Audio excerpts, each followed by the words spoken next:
Hello বন্ধুরা, সবাই কেমন আছো? আশা করছি সবাই খুব ভালো আছো আর আমিও খুব ভালো আছি। আজকে আমি তোমাদের সাথে মেথি শাকের একটা রেসিপি শেয়ার করছি। তো এভাবে তোমরা মেথি শাক রান্না করে খেয়ে দেখো, একেবারেই তিতো লাগবে না। যারা মনে করো মেথি শাক তিতো, তো তারা অবশ্যই এইভাবে ট্রাই করতে পারো, তোমাদের একেবারেই তিতো লাগবে না। আর এটা একবার খেলে বারবার খেতে ইচ্ছা করবে। তো চলো বন্ধুরা, সম্পূর্ণ ভিডিওটি দেখতে থাকো। মেথি শাক তোমরা তো সবাই জানো, গাছটা অনেক বড় বড় হয়, শিকড় শুদ্ধ। তো আমি কিছুটা করে কেটে নিয়েছি, অনেকটাই বাদ দিয়ে দিয়েছি। দেখো পাতাটা আর অল্প কিছু ডান্ডি নিয়েছি। তো এবারে আমি শাকগুলোকে দেখো কেটে নিয়েছি। শাকগুলোকে একেবারে মিহি করে কাটিনি, মোটামুটি কেটে নিয়েছি। এবারে শাকগুলোকে আমি 2-3 বার ভালো করে ধুয়ে নেব। তো এই শাকের মধ্যে অনেকটাই নোংরা থাকে, তো ভালো করে 2-3 বার ধুয়ে নিতে হয়। আর শাকটা কিন্তু একেবারেই ফ্রেশ ছিল, দেখতে খুবই সুন্দর। আর এই শাকের সেন্টটা বেশি সুন্দর লাগে। তো তোমাদের কার কেমন লাগে আমাকে অবশ্যই কমেন্ট করে জানিও। দেখো আমি শাকটাকে একটা ফুটো থালার মধ্যে জল ঝরাতে দিয়ে দিয়েছি। এবার এই শাকটা ভাজার জন্য আমি এখানে পেঁয়াজ কলি আর একটা বেগুন নিয়ে নিয়েছি। এবারে আমি পেঁয়াজ কলিগুলোকে ছোট ছোট করে কেটে আগে ধুয়ে নেব, তারপরে সেটাকে আমি কাটবো। তো দেখো পেঁয়াজ কলিগুলোকে আমি কিছুটা করে কেটে আর ধুয়ে নিলাম ভালো করে। ধুয়ে নেওয়ার পর এবারে আমি এগুলোকে কুচি করে নেব। এগুলোকে কুচি করে ধুলে অনেকটাই জল ঢুকে যায়, সেই জন্য আমি এভাবে কেটে নিলাম। দেখো এবার ছোট ছোট করে কেটে নিয়েছি। আর বেগুনটা আমি পুরোটা দেব না, এটা আমি হাফ দিলাম। দেখো এভাবে বেগুনটা কেটে নিয়েছি বড় বড় করে। এবার বেগুনটাও আমি এবারে ভালো করে ধুয়ে তুলে নেব।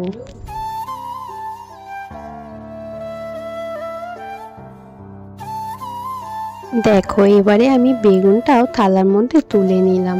আর এবারে দেখো সবটা আমি তোমাদেরকে দেখিয়ে দিচ্ছি। আমি শাকটা আর শাকটা ভাজার জন্য যেটা নিয়েছি, দেখো সবটাই আমি রেডি করে নিই। এবারে শাকটা ভাজার জন্য প্রথমে কড়াইতে সর্ষের তেল দিয়ে দিল, তোমরা চাইলে রিফাইন তেলেও করতে পারো। তো প্রথমে বেগুনগুলো দিয়ে দিল।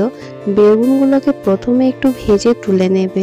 তোমরা চাইলে বেগুনটা না তুলে নিয়েও করতে পারো, কিন্তু বেগুনটা তুলে নিলে অতটা ঘাঁটে না। কিছু কিছু বেগুন এতটা পরিমাণে তেল টানে, দেখো কতটা তেল দিল। আর বেগুনটা একেবারেই তেলটা কতটা টেনে নিল। এবার বেগুনের মতো লবণ দিয়ে দিল। বেগুনের মতো লবণ দেওয়ার পর দেখো খুব ভালো করে ভেজে নিচ্ছে। দেখেছো দেখো অত তেল, সব তেল একেবারে টেনে নিয়েছে। আর যাই হোক বেগুনটা ভাজা ভাজা হয়ে গেছে। এবার বেগুনটাকে তুলে নেবে। তো বেগুনটাকে এভাবে তুলে নিও, তবে ভালো লাগবে, তবে পরে বেগুনটা ঠিক থাকবে, অতটা ঘাঁটবে না। তো দেখো বেগুনটাকে একটা পাত্রের মধ্যে তুলে নিল। এই শাকটা কিন্তু ম্যাক্সিমাম লোক শুধু বেগুন দিয়েই ভাজা খায়। তো তোমাদের আমি দেখাচ্ছি যেভাবে তিতো লাগবে না, সেই জন্যই আমি এভাবে রান্নাটা তোমাদেরকে দেখাচ্ছি। তো এবারে দেখো কড়াই সর্ষের তেল দিয়ে দিল, আবারও এবার কয়েকটা শুকনো লঙ্কা ফোড়ন দিয়ে দিল। তোমরা কিন্তু অবশ্যই শুকনো লঙ্কা ফোড়নে দেবে, তবে শাকের সেন্টটা বেশি ভালো লাগবে। তো এবারে দেখো পেঁয়াজ কলিগুলো দিয়ে দিল।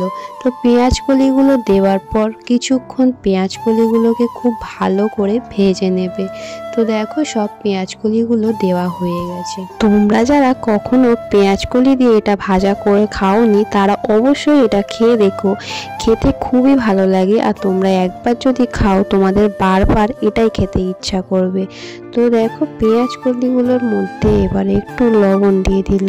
তো লবণটা একটু বেশি দিল, যেহেতু শাকটা দেবে তাই একেবারে লবণটা দিয়ে দিল।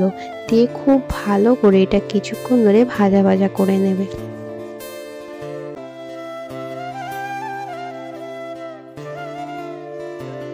দেখো পেঁয়াজ কলিগুলো খুব ভালো করে ভাজা ভাজা হয়ে গেছে। এবারে কেটে রাখা শাকগুলো এর মধ্যে দিয়ে দিল। তো শাকটা দেওয়ার পরে কিন্তু অনেকটাই জল বেরাবে। তো দেখো এর মধ্যে কিন্তু একসাথে বেগুনটা থাকলে তোমরা বুঝতেই পারছো পুরো ঘেটে যাবে, ওই জন্যই বেগুনটা তুলে নিয়েছিল। তো এভাবে ভাজা করলে শাকটা খেতেও খুব ভালো লাগে আর দেখতেও খুব ভালো লাগে। তো দেখো অনেকটা পরিমাণ জল বেরিয়েছে, এটা একটু জলটা কমতে টাইম লাগে। তো দেখো প্রথম কিছুটা শাক দেওয়ার পর একটু নাড়াচাড়া করে নেওয়ার পর আবারও বাদবাকি শাকগুলো একইভাবে দিয়ে দিল। তো এই শাকটা থেকে অনেকটা পরিমাণ জল বেরোয়, তাই কিছুক্ষণ ধরে খুব ভালো করে নাড়াচাড়া করতে হবে। তো এভাবে নাড়াচাড়া করতে থাকতে হবে যতক্ষণ না পর্যন্ত জলটা কমে আসছে। তো দেখো তোমরা দেখতে থাকো, আর ভালো লাগলে অবশ্যই লাইক কমেন্ট করে জানিও।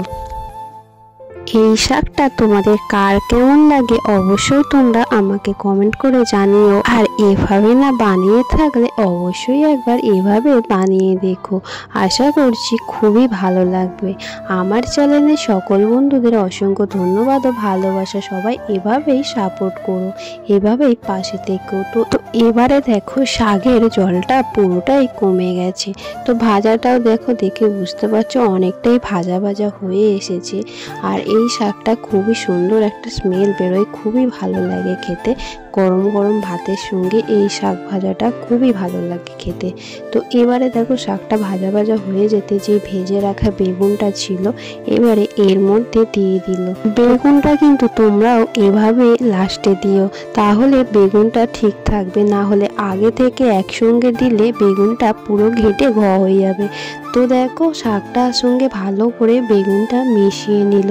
আর শাক ভাজাটা দেখেই বুঝতে পারছো পুরোপুরি হয়ে এসেছে।